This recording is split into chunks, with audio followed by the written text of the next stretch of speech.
Eu acho que é um pouco assim complicado definir o feminismo em uma frase ou em uma palavra, né? Porque as próprias feministas, elas ficam confusas ao definir o que é feminismo, né? Porque existem tantas vertentes de feminismo, existe feminismo negro, feminismo lésbico, feminismo cristão. Então, assim, geralmente o que uma acredita, a outra não vai acreditar. Então, existe essa confusão dentro do próprio movimento feminista. Mas qual é a visão popular, né, que eu chamo de feminismo mainstream, né, que é o feminismo popular, o feminismo que aparece no programa da Fátima Bernardes, né?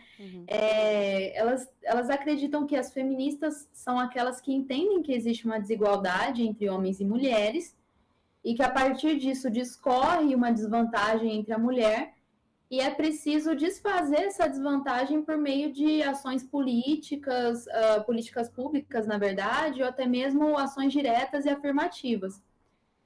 Tudo isso é lindo, né? Se o feminismo de fato fosse isso, por que eu não seria feminista, né? Mas, na verdade, existe uma espinha dorsal que sustenta as inúmeras vertentes do movimento feminista, né? Porque, geralmente, quando eu começo a falar a verdade sobre o movimento feminista, geralmente eu ouço assim, mas isso daí não é o feminismo que eu acredito, isso aí que você está falando é o feminismo radical, isso aí é o feminismo tal, meu feminismo não é assim, né? E eu sempre costumo fazer essa comparação, né? O feminismo é como se fosse um polvo. Existem diversos tentáculos, mas existe ali uma cabeça pensante. Né? Se a gente tirar essa cabeça, os tentáculos não vão servir para nada. Mesma coisa com o cristianismo também, né? Eu sou de uma denominação, vocês são de outras, existem os batistas, os presbiterianos, mas nós temos uma crença em comum, uma fé em comum, apesar das nossas diferenças, né? Nós cremos que Jesus Cristo veio à Terra, morreu pelos nossos pecados, ressuscitou, vai voltar, nós cremos no Espírito Santo, nós cremos, enfim, diversas coisas que fundamentam a fé cristã. A mesma coisa que eu não posso desassociar o meu feminismo com o feminismo de outra pessoa, né? Porque faz tudo parte de uma mesma espinha dorsal, né? E o movimento feminista, ele tem um objetivo final, uma causa, e ele utiliza a mulher para conseguir atingir esse objetivo final. E qual é esse objetivo final? É através do coletivismo, através do pensamento marxista, constituir dentro da nossa sociedade uma revolução social. Então, nunca se tratou de direitos da mulher, né? Eu vou começar a falar mais para frente um pouquinho sobre a história do feminismo. A gente vai ver que desde o começo da história do movimento feminista, nunca foi a mulher o centro do feminismo, mas apenas a mulher sendo utilizada para atingir os meios pelos quais eles queriam atingir, né?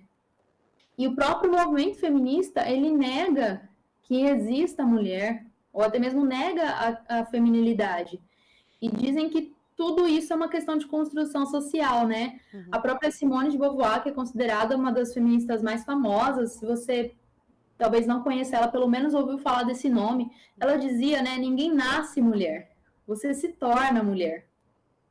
Então, eles acreditam piamente que a mulher é uma construção social. Você não nasceu assim. Se você age como mulher, se você se comporta como mulher, é porque você foi convencida a ser assim por causa de uma sociedade patriarcal e machista. A própria Júlia Kristeva, que também é uma feminista muito, muito famosa, ela dizia assim, estritamente falando, a gente não pode falar que existam mulheres.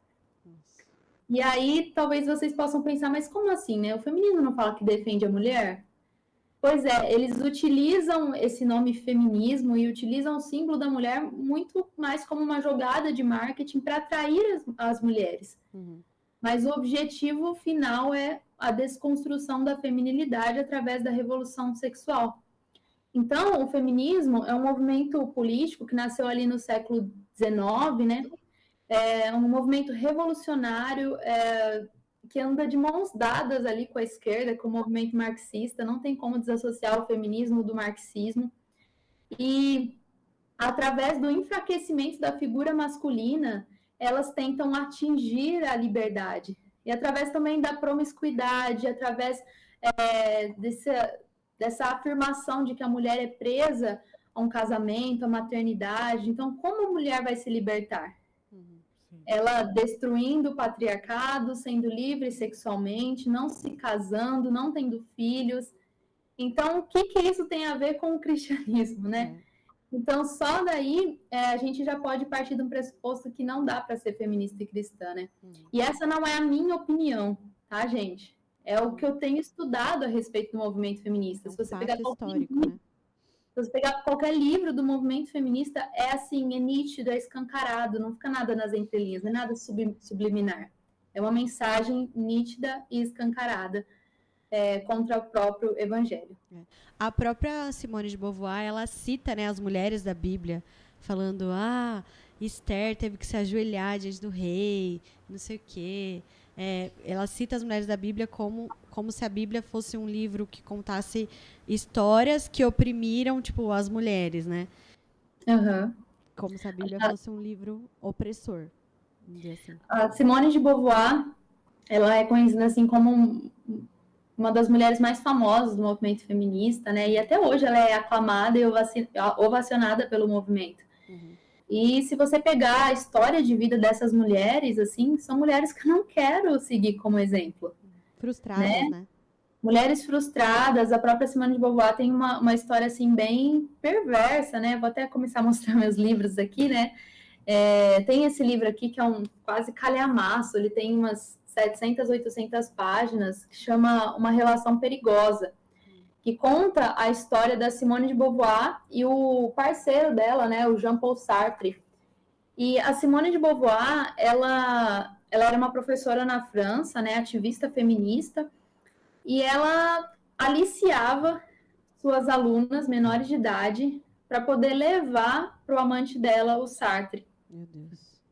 Então, assim, a licença dela foi cassada, também quando diversos pedófilos foram pegos em flagrante ali na França, né? Ela saiu em defesa desses pedófilos.